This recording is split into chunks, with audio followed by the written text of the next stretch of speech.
Hey guys, thanks for the click and welcome back. Today I'm going to be using powder paint to color fill my engraves. This powder paint is the same powder that they use in the powder coating process. That's a process where they blow powder onto an electrically charged metal part, and then that metal part is placed into a hot oven to cure. Sounds like a lot, right? But we're not going to be doing any of that. We're simply going to place a little bit of powder into our engraving, and then we're going to allow the heat from the laser beam to melt and cure the powder. Pretty simple, huh? So, time's wasting, we have some stuff to set up, so let's go ahead and start this project, okay? Let's go. Okay guys, here are all the supplies that I'm going to be using for this project. I purchased a few colors of ProTech powder paint from Amazon. This is the same powder that they use in the powder coating process.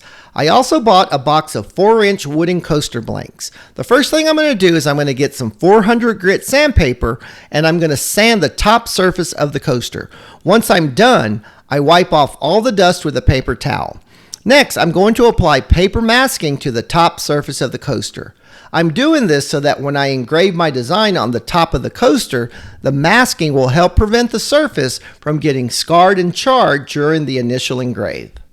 It's very important to make sure the masking is stuck down good to the surface so flaps don't curl up, exposing the wood during the engrave. If you have pieces of masking that curl up on the surface, the laser will scar and char the wood and you'll have to clean that up later. So to get good adhesion, get a piece of 1/8 inch plexiglass with a straight edge and squeegee it down hard. I'm putting a lot of downward pressure on the masking as I sweep the plexiglass across the coaster. And now I grab my X-Acto knife and I cut away all the masking that's overlapping. Okay, now that the masking is done, let's take it to the Mira 7 laser and square the coaster to the laser head. But before I can square the coaster to the laser head, I'm going to use a 90-degree L-jig, and I will have to square this L-jig to the laser head first. Currently, the L-jig is already squared to the laser head and locked down with magnets. So here's a quick demonstration on how I square the L-jig to the laser head. Using the arrows on the keypad, I move the laser pointer to the top edge of the L-jig on the Y-axis side. Then I move the laser pointer up and down the edge of the Y-axis. My goal is to have the laser pointer evenly right along the edge of the Y-axis from top to bottom. I had to keep adjusting the position of the L-jig on the laser bed until the laser pointer perfectly rode the edge from top to bottom. When I was satisfied, I locked it down with high-powered neodymium magnets. And right now, at this point, the L-jig is aligned to the laser head. And now I do a final alignment check on the Y-axis. And the laser pointer is perfectly riding the edge of the Y-axis. So now I move the laser pointer down to the X-axis, and I move the laser pointer from left to right. And it too rides the edge perfectly. So now I have everything square, and we're ready to go on to the next step. Now this next step is very important. I want to set the origin of the laser to the bottom corner of the L-jig. I'm doing this so that I'll be able to align my artwork to the L-jig. So I now move the laser pointer to that area. When I get close, I slow down my jog speed from 300 millimeters per second to 2 millimeters per second so that I can precisely move the laser pointer to where the X and Y axis intersect. Once I'm happy with the placement, I go to the controller and I press the origin button to set it. To better explain what I just did at my laser with all that setup, I'm going to try to explain it in LightBurn. I open up LightBurn and I drew my 90-degree L-jig to scale. Okay, so now I'll bring my coaster design to the work surface. And this coaster design is drawn to scale and is grouped. And here's the important part. I have set my user origin to the bottom right corner. So when I click on the design, you can see the green dot indicating that location. So when you run this job at the laser, it's going to start from that point. Now remember, at the laser, I set the laser origin to this location on the L-jig. So now when I move the drawing flush up against both sides of the L-jig, what I'm really doing is I'm lining up the origin points. The design origin will now align with the origin that I set at the laser. And when you start your engrave job, it's going to start from that point.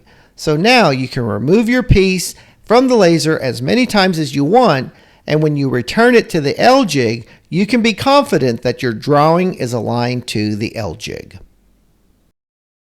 Okay, so I'm now ready to square my coaster to the laser bed.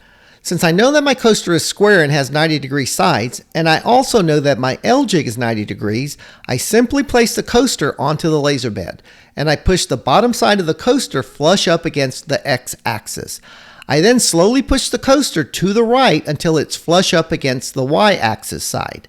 The coaster is now square to the laser head, and we can now go on to the next step of this project. I now close the lid to the Mira 7 and I load my LightBurn coaster design into the laser's controller. At this point, you can engrave your design on top of the coaster, but in this case, I'm going to quickly score the design to demonstrate how you can realign your coaster to the original score job after removing it. Okay, now that the laser is done with the first score job, I'm going to open up the laser and give it a quick inspection. So I'm going to remove the coaster from the laser bed and I'm going to pretend to take it to my workbench to do some work to it. When done, I bring it back to the laser and I push the bottom of the coaster flush against the X-axis, and then I gently push it to the right until it's flush with the Y-axis. That's it. My coaster and pattern should be perfectly aligned to the pattern that I previously scored. I now press start to run the same score job over the top, and you can quickly see that the laser is scoring this job precisely over the previous job. If I had not positioned the coaster flush up against the X and Y axis, the second score job would be misaligned. But since I positioned it correctly, the pattern is aligned and it's scoring precisely over the top. And this gives me the confidence that every time I remove the coaster and place it back, that the patterns will be aligned. So at this point, I'm going to engrave my design onto the coaster.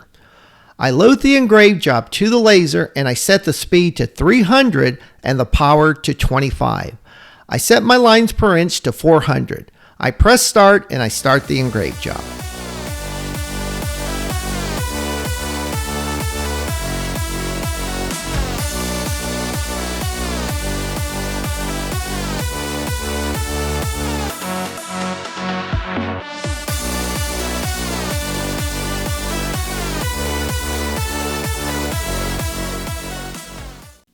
I now inspect the score job, and I'm satisfied with the depth of the engrave. It's just deep enough to hold enough powder paint to produce a good end result. I place the coaster on the table, and I open up a bottle of black powder paint. Using a popsicle stick, I place a couple of small scoops onto the coaster. I now grab a thin aluminum card, and I start to fill in the engraving. I hold the card at a slight angle, and this helps to move the powder paint to all the engraved areas on the coaster. I really like having the coaster out of the laser and on my workbench to apply the powder paint.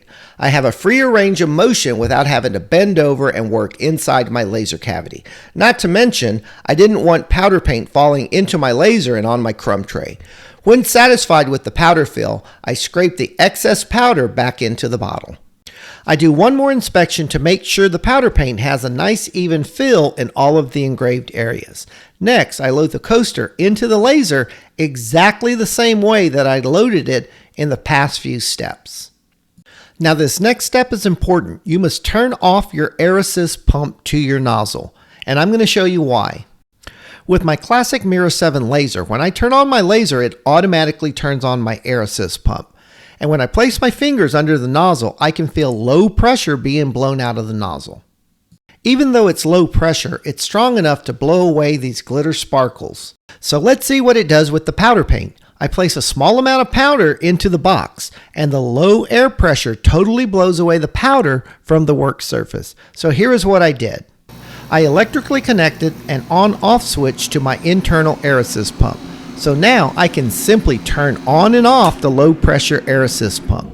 Now that the pump is off, the powder stays in place.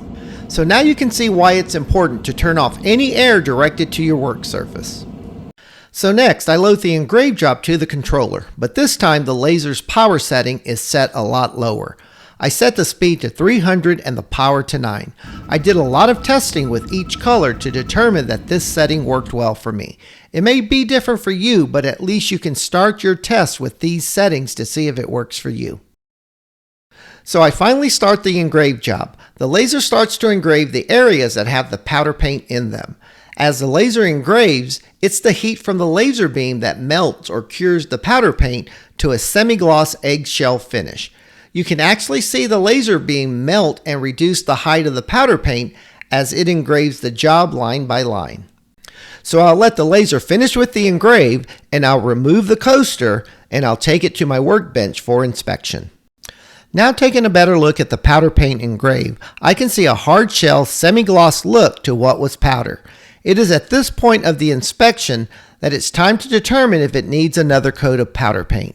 If you feel the finish is not fully filled or looks spotty, this is the time to do it because the masking is still on.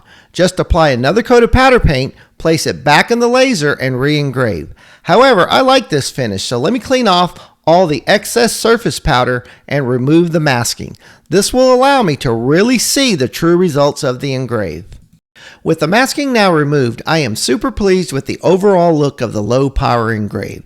The color is dark and the coverage is even and consistent with no voids or spottiness. Looks like a keeper to me. So not only did I do a test on the black powder paint, I used the same process to 5 more powder paint colors. And here's the blue one. The blue powder paint was run at 300 speed at 9% power, and it has a nice semi-gloss look to it. And here's the red one. The red finish has more of an orange peel type texture to it. It was also run at 300 speed at 9% power. Now when I engraved the lighter colors, after the first engrave there were a lot of voids in the finish and it just didn't look well filled in. So I added a second layer of powder and I engraved again. And here are the results. So the white, yellow, and orange all took 2 coats of powder at 300 speed, 9% power, and produced a nice solid fill with an orange peel texture. Overall, I was very pleased with the results. Well guys, that's going to wrap up this video. I hope you got some value out of it. If you enjoyed this video, please like and subscribe to my channel. I would greatly appreciate it. So until my next video, have a great day and adios.